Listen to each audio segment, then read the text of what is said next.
Hello, good evening. ভিডিওর প্রথমেই আমি তোমাদের সকলের কাছে ক্ষমা চেয়ে নিচ্ছি, কারণ এটা যেহেতু আমার ফার্স্ট চ্যানেল, প্রথম ভিডিও, তো কিছু ভুল ত্রুটি হলে প্লিজ ক্ষমা করো। আর থ্যাংক ইউ তাদের সকলকে যারা আমার চ্যানেলটাকে সাবস্ক্রাইব করেছো, আমার ভিডিওগুলোকে দেখছো। Thank you so much. Hello বন্ধুরা, আমি শর্মিষ্ঠা।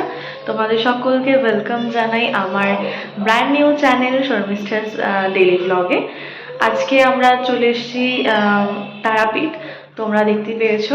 এখানেই আজকে আমরা সারাদিন কোথায় যাচ্ছি, কি করছি, কোথায় ঘুরছি তোমাদের সকলের সাথে শেয়ার করব। দেখতে থাকো, সঙ্গে থাকো। তারাপীঠে আমরা গিয়ে পৌঁছেছিলাম বিকেলের দিকে। তো যেহেতু সন্ধে হয়েই গেছিলো, তারপর আমি আর তাতানকে নিয়ে সেদিন কোথাও বেরোইনি, কারণ আমরা সবাই খুব টায়ার্ড হয়ে গেছিলাম, তো বাড়িতেই ছিলাম একটু রেস্ট করে। পরের দিন সকালে আমরা একটু ঘুরতে বেরিয়েছিলাম, তো সেগুলোরই ফুটেজ তোমাদের সাথে শেয়ার করব আজকে। এটা ছিল আমাদের রুম, তোমরা দেখতেই পেলে। মিস্টার একটু অ্যাভয়েড করো। এখানে তাতান পরের দিন সকালবেলা, এটা তাতান যখন উঠেছে সেই সময়কার ভিডিও।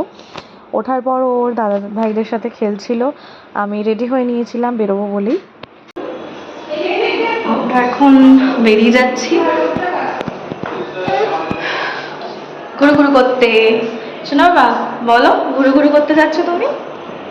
যেহেতু খুবই বেশি গরম পড়েছিল, তো আমি চেষ্টা করেছিলাম তাতানকে যতটা কম বাইরে বার করা যায় সকালের দিকটা। তবে এই সময়টা আমরা বেরিয়েছিলাম একটু পুজো দেওয়ার ছিল, সেই জন্যে। তো দেখো, তাতানও বেরিয়ে খুশি। বাড়ি থেকে যখন ও ওখানে যায়, এমনিতেও তাতান খুব একটা গাড়িতে বা কোনো বদ্ধ জায়গায় থাকতেও খুব একটা পছন্দ করে না। তো সেরকমই ভীষণ ঘ্যান করছিল পৌঁছানোর পর। এটা আমরা বাজারের মধ্যে দিয়ে যাচ্ছিলাম বানদেবের মন্দিরে। দেখো মায়ের কি সুন্দর ছবিগুলো রাখা রয়েছে। প্রত্যেকটা ছবি যেন মানে ফটোগুলো অপরূপ সুন্দর দেখতে লাগছে। আমার তো স্পেশালি এই ফটোটা খুবই ভালো লাগছিল দেখতে। আমরা যাচ্ছিলাম শ্মশানের দিকটা, ওখানেই একটা মন্দিরে আমাদের পুজো দেওয়ার কথা ছিল, সেই জন্যে ওদিকে এগোচ্ছিলাম। এগোতে এগোতে এই দোকানটায় চোখ পড়লো। এখান থেকেই আমি মায়ের চরণ যুগলও এনেছি। তো যাই হোক, তারপর দেখো মন্দিরে পৌঁছে গেছি। এখানে বাউল গান হচ্ছিল, ভীষণই সুন্দর। তারপরে আমরা আস্তে আস্তে এগিয়ে গেলাম মন্দিরের দিকে। এটা হলো সাধক বামাখ্যাপা, ওনার সমাধি মন্দির। তোমরা দেখতেই পাচ্ছ। এখানেই আমাদের পুজো দেওয়ার ছিল। প্রথমে এখানে পুজোটা দিয়ে আমরা প্রথম দিনই মায়ের দর্শন করেছিলাম, তবে পুজো করা হয়নি, কারণ সেদিন আমাদের সাথে আরও যারা গেছিলো তাদের মধ্যে আমার দিদি, এই যে দেখতে পাচ্ছ, ওদের একটা ভান্ডারা দেওয়ার কথা ছিল। তো সেদিন সেটা হয়েছিল বলে একসাথেই সবাই পুজো দেবো, তাই আর সেদিন পুজো দেওয়া হয়নি। পরের দিন আমরা পুজোটা দিয়েছি মায়ের কাছে। ভান্ডারায় যে খাবারটা খাওয়ানো হবে গরিব মানুষদের, তার সেই প্রথম খাবারটা ভোগ হিসেবে আর কি অর্পণ করতে হয় এখানে। তো সেই জন্য আমরা এখানে চলে এসেছিলাম। এখানে আমরা বাবা বামাখ্যাপার আরেকটি মন্দিরে দর্শন করলাম। তার মূর্তি স্থাপন করা রয়েছে এখানে। আগেরটা ছিল সমাধি মন্দির, এটা মূর্তি রয়েছে। তারপরে তো ভান্ডারা শুরু হয়, কিন্তু সেটার আর ফুটেজ আমি নিতে পারিনি, কারণ আমি সেখানে উপস্থিত ছিলাম না। যেহেতু প্রচুর রোদ ছিল, তাতানকে নিয়ে আমি হোটেল রুমে ফেরত চলে আসি। তারপর দুপুরে খাওয়া দাওয়া শেষে আমরা আবার বিকেলে একটা ঘোরার প্ল্যান করি, সাইট সিন যেগুলো তারাপীঠে ছোটোখাটো মন্দির, জগন্নাথ মন্দির, এই যে সাধক বামাখ্যাপার যেটা বাড়ি, সেখানে আমরা পৌঁছে যাই। তারপরে সেখানে দর্শন করার পরে, যেহেতু সেটা ফুটেজ নেওয়া বা ছবি তোলা নিষেধ ছিল, তাই আমি সেখানকার কোনো ছবি তুলিনি, তোমাদের সাথেও সেটা শেয়ার করতে পারলাম না। তারাপীঠে এটা আমার সেকেন্ড টাইম আসা। প্রথমবার এসেছিলাম বিয়ের পরেই, প্রথম বছর, তখন এসেছিলাম উজ্জ্বলের অফিস কালিগসদের সাথে।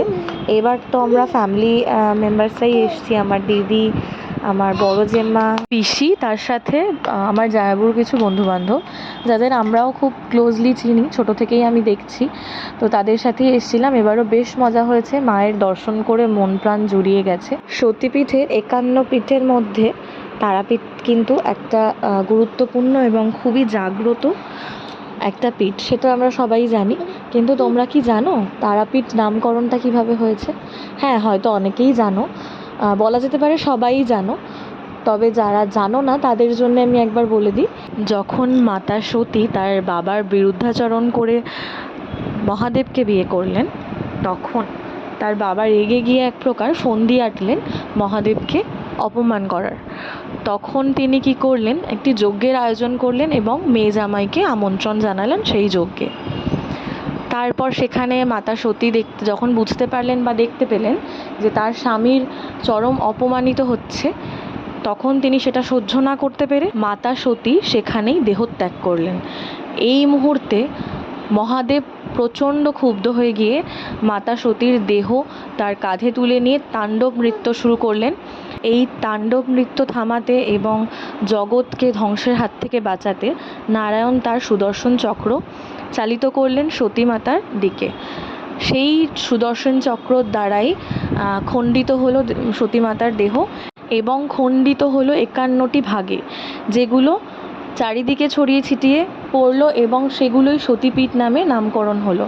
তারাপীঠ নামকরণ হলো তার কারণ হলো সতী মাতার নয়ন বা চোখ পড়লো গিয়ে তারাপীঠে, তো সেখান থেকেই নয়ন মানে তারা, আর পীঠের অর্থ স্থান বা স্থল যাই বলো, জায়গা, সেখান থেকেই দুটো জুড়ে নাম হলো তারাপীঠ।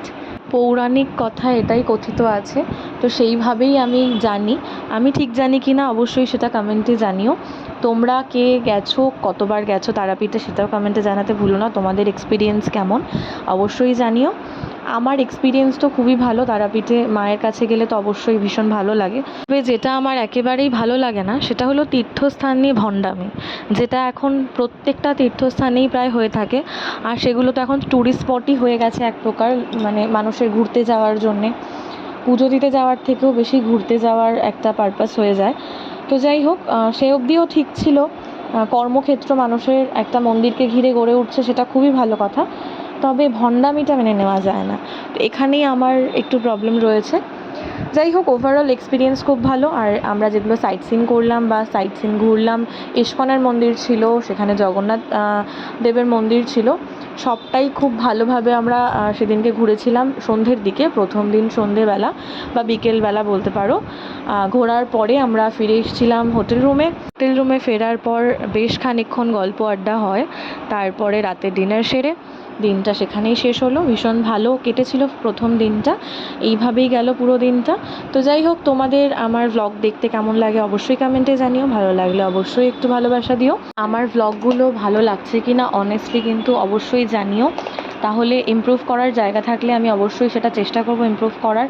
কি ইমপ্রুভ করতে হবে সেটাও অবশ্যই জানিও। তার সাথে আমার ইউটিউব চ্যানেলটাকে তোমরা সকলে একটু সাবস্ক্রাইব করে দিও, যদি করে না থাকো অবশ্যই একটু শেয়ার করো বন্ধুদের সাথে। আর সাথে পাশে থাকা বেল আইকনটা অবশ্যই ক্লিক করে দিও, যাতে নোটিফিকেশনগুলো তোমরা পেতে থাকো সব ভিডিও। আর আমার ভিডিওগুলো ভালো লাগলে অবশ্যই বন্ধুদের সাথে শেয়ার করো, ফ্যামিলি মেম্বার্সদের সাথে শেয়ার করো। আর আমার বাকি যে সোশ্যাল মিডিয়া হ্যান্ডেলগুলো আছে সেগুলো আমি ডেসক্রিপশানে দিয়ে দেবো।